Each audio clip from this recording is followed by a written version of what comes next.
conflict in 2015. This was the same language that Obama used. And so that's a very wide breadth of things that could be used there. And protecting the border, they don't really need more arms and money from us. And the fact of the matter is that Houthi rebels control 70% of Yemen, and Trump just designated them a terrorist organization. So that means that 70%, they're blocked from any and all aid as they die of famine. 200,000 Yemenis have died in this conflict. So this is the first step necessary, but I am concerned about the language used by Joe Biden. It echoes what was used to get us into this funding of a mass indefensible genocide proxy war between Iran and Saudi Arabia. Yep. So we will keep an eye on this and see where this heads, because, like I say, necessary first step, but to really achieve what needs to happen there's a couple more steps, and we will see where that leads. All right, quick break. When we come back, we'll be talking to Heather Parton, or as you may know her, Digby. Folks, today's show, and forgive me, I got that neck thing again. It's coming back. I'm so sorry. From last week. Hopefully it'll go back away again. It's weird. But today's show, and I should say also, as is just about every day, today's show and my breakfast, sponsored by Magic Spoon. And my breakfast this morning. I had frosted. We're turning into you did? We're turning into we're doing Magic Spoon cultists. Or just the same person. Now we're just eating all the same stuff. Exactly. Jeez. So look, everybody's trying to eat healthy these days. Particularly, you're locked in. You can't go out and do as much stuff and be as active. Whatever. The point is, Magic Spoon has been a huge addition to my healthy diet. Magic Spoon has also released a brand new variety pack, which now features peanut butter, which is my tied for number 2 favorite flavor of Magic Spoon. It was a limited edition flavor in 2020. Apparently, it sold out 3 times. They do that. They put out limited edition things. And I think you gotta, I don't know how you get them, but there was one other flavor too that I really liked that they put out. But peanut butter has gotten so much love, they decided to keep it permanent and add it to the bestsellers variety pack, which includes your favorite, the frosted, my son's favorite, the fruity, and my tied for second favorite, cocoa. There's 0 sugar, 13 to 14 grams of protein, and only 4 net grams of carbs in each serving, and only 140 calories a serving. Plus, it's keto-friendly, it's gluten-free, it's grain-free, soy-free, low-carb, GMO-free. Folks, I am a huge cinnamon fan, but I am not above doing the peanut butter cocoa mix. Yes, I know.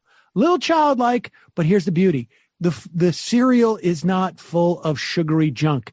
So my kids love it. I guess they get it from monk fruit.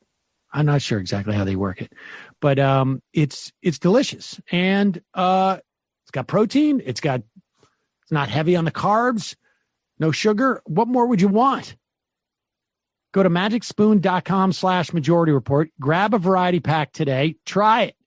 Be sure to use our promo code Majority Report at checkout, and you'll save $5 off your order. You will not be disappointed. Magic Spoon is so confident in their product, it's backed with a 100% happiness guarantee. So if you don't like it for any reason, they refund your money, no questions asked. Remember, get your next delicious bowl of guilt-free cereal at magicspoon.com/Majority Report. Use the code Majority Report to save $5 off.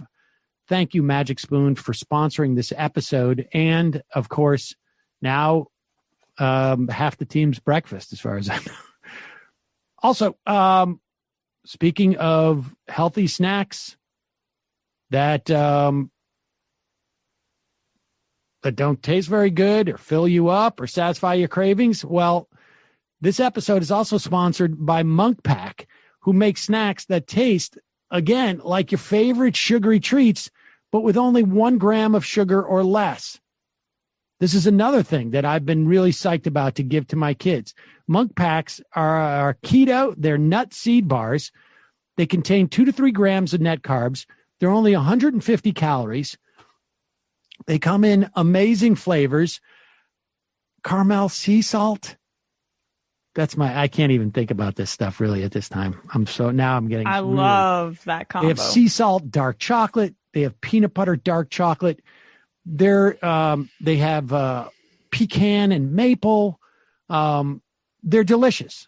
And again, this is another one of those things where it's like, I know what my kids like. They like these things. They're sweet. They're delicious. But they don't have the sugar and the carbs that they taste like. I mean, I don't know how else to say that. I wonder if they call it monk pack because of the monk fruit. That I don't know. Somehow they figured out how to make this. But this stuff is non-GMO. It's gluten-free. It's keto-friendly. It's plant-based. Try it for yourself and see. We got a special deal for our listeners. You get 20% off your first purchase of any monk pack product. They're like granola bars, like seed and nut bars. You visit monkpack.com and enter our code Majority Report at checkout. Monkpack, so confident in their product, they give you a 100% satisfaction guarantee. If you don't like it for any reason, they'll exchange the product or they'll refund your money, whichever you prefer. So if you don't like that flavor, you try a different one. You get started, just go to monkpack.com. That's monk, M-U-N-K, pack, Pack.com. Select any product, then enter the code Majority Report at checkout. You save 20% off your off your purchase. Monk Pack, delicious, nutritious food you can count on. And lastly, another product that we use, of course, here, and Brendan is a product of that product. For a lot of us, home now, obviously more than just our home. People are working out of their houses. A lot of us here doing that off and on. If you're a business owner or you manage people, home is now probably the place where you're doing your hiring. This is what ZipRecruiter also makes it much, much easier for you because it makes hiring faster. It makes it easier. And we can do it. You can do it all from one convenient place. And that is literally online, ZipRecruiter.com/majority. Doesn't matter where you are located, ZipRecruiter does the work for you. It does this by its matching technology, which scans thousands of resumes and profiles, identifies the most qualified people for your job, and then it goes out and grabs them and pulls them in and tells them to come and apply for your job. Makes it super easy for you also to invite them to apply to your job. One click. ZipRecruiter sends them an email from you. You stand out from the competition. It's no wonder that 4 out of 5 employers who post on ZipRecruiter get a quality candidate within the first day. And for me, they have a whole sort of like organizational grid in which you put them in there, and you can say this candidate is someone I want to meet, this someone I'm going to put in reserve, et cetera, et cetera, et cetera. I mean, I got hundreds of candidates. Ended up going with Brendan. Still very happy with that decision, Brendan. You should know. I mean, Emma's still on the fence, but she wasn't the one who used ZipRecruiter. No wonder that 4 out of 5 employers who post on ZipRecruiter get a quality candidate within the first day. Right now, you can try ZipRecruiter for free at ZipRecruiter.com/majority. That's ZipRecruiter.com/majority, MAJORITY. All you need is Wi-Fi to try it for free. Or you could do it with a wired, I guess.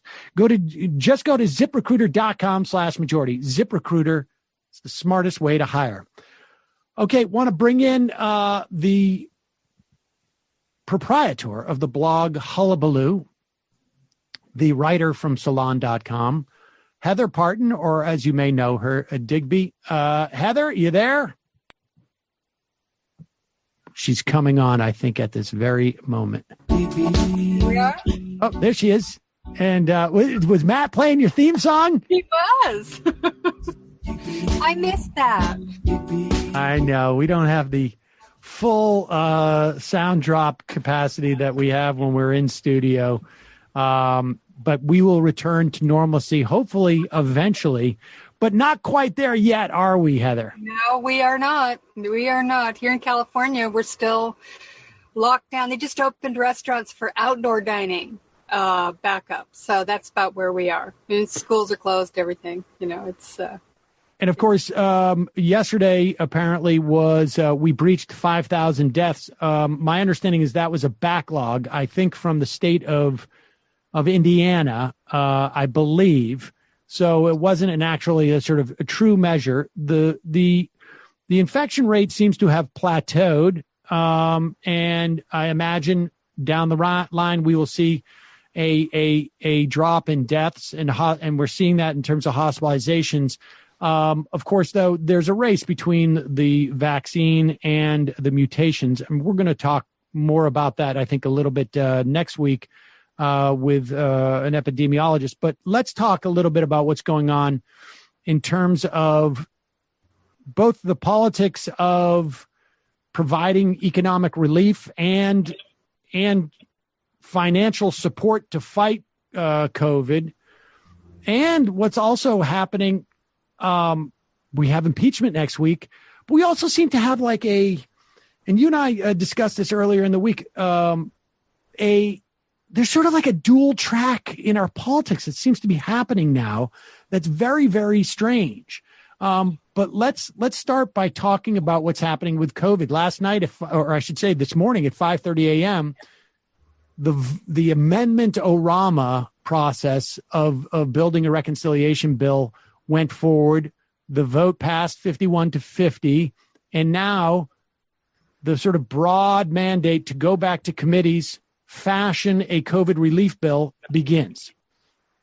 That's right. And I have to say, I was impressed that they, just did the all-nighter, which is, probably, I think, surprised people that they actually just went forward with that. I mean, the dynamic here has been, pretty impressive in that, Biden, the administration, they called up the Republicans this week, early in the week, and they had a nice little sit down for a couple of hours, and they chewed the fat, talked it all over. The group of 10 came out afterwards and seemed to be somewhat appeased, at least with the idea that they were being given, some respect in the process. And of course, the whole thing was phony because the 10, the 10 was supposed to represent the beating of the filibuster if they were to actually put this through the normal process. And if they had those 10, then they'd be able to defeat a filibuster. But of course, there were at least half of them who were not ever going to vote for any kind of an acceptable bill. Luckily, it seems that Biden and his team, do understand that beating a filibuster is just not in the cards on this bill. And, they came out with their $600 billion, sort of opening ante, and it really wasn't anything. But, Biden went through a process that seems to be important to, certainly to the Beltway media and to the Republicans in the middle themselves, which is, sort of showing them some respect. Now, I did notice that the media we're trying to gin up some kind of a Democratic issue with this by saying that people were upset, that there were Democrats upset that he met with Republicans first before meeting with them, which is just absurd. And, I'm sure the Democrats did not care about that. That's ridiculous. So, they go through that process, and he's met with Democrats this week, and they're talking all this through. He's having meetings, but at the same time, they did not waste any time in getting this on the agenda, doing the all-nighter, and getting the wheels in motion to put this bill through on reconciliation. And truly, the Republicans can't say anything about this. I mean, they will, of course. McConnell's already moaning about, the breakdown of bipartisan unity, blah, blah, blah. But they were planning to put through their major tax cuts for the wealthy before the inauguration in 2016 by reconciliation. That was on the record. We knew they weren't even going to try to do anything with Democrats. So he has no leg to stand on. On some level, I think he knows it because he's kind of low energy with his stuff, as Trump would say. Well, I want to get to that part of it because I think that dynamic is fascinating. But, a week or two ago, I think right after Biden was inaugurated, we heard talk that the Democrats are not going to get to the COVID relief bill until early mid-March. And it seems that the decision was like they knew then